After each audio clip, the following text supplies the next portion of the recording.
Well, a very good day to all you patriots out there, and welcome back to Tall Ship Tuesday. It has been quite some time since I last met your acquaintance, and by now you must have heard that, from other sources of course, that Captain John Pick Rathbun, who had served as both captain and lieutenant aboard Providence, has recently left his command there, February 1779 I believe. Now, I am pleased to report he is in very good health, he's doing quite well, and I did of course receive another bit of correspondence from him about Providence's latest triumph. So, command had recently passed to Hoysteed Hacker. You may recall that Captain Hacker commanded the ship once before, when I had left Providence myself to take command of Alfred.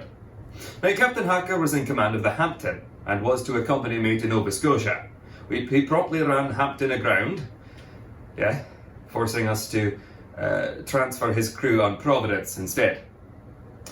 Well, while he had the great fortune of taking the ship Millish as prize, a few days later we were struck by a great gale.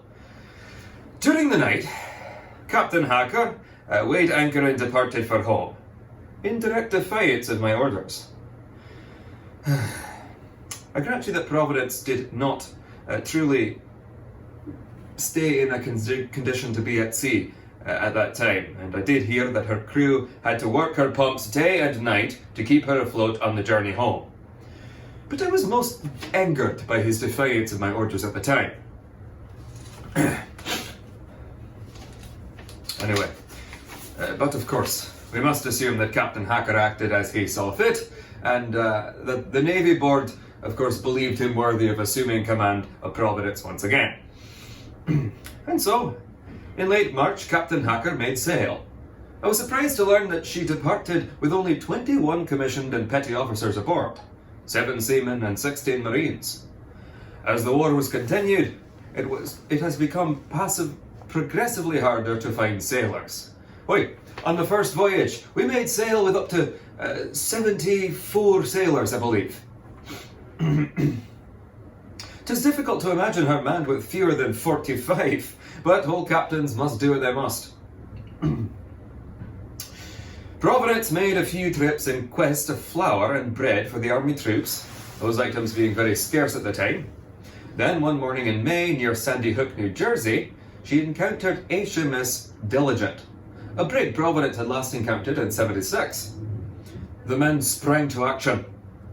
The drum beat the crew to quarters. The decks were cleared, and the men manned their guns. Within moments, the two ships were firing broadside after broadside at each other's hulls, while their marines fired their muskets at will.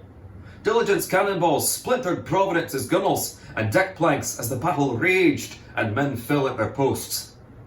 I've heard that Diligent has more than twice the number of crew aboard, outmanned and outgunned. Providence's prospects looked very bleak indeed. But still she fought, returning every broadside for more than 2 hours. Against all odds, Providence prevailed.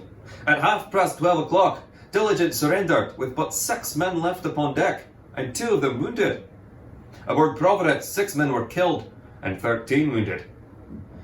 I was most grieved to hear that Sailing Master James Rogers was counted among the dead, as he began his time aboard Providence as my steward on our first voyage to Nova Scotia. Captain Hacker sent his lieutenant aboard Diligent as prize master, and the 2 ships set course for Bedford.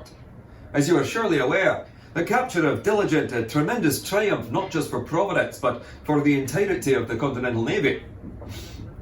As a brig of one of very few Royal Navy vessels, we have ever taken prize. It has surely brought pride to all who heard of the victory.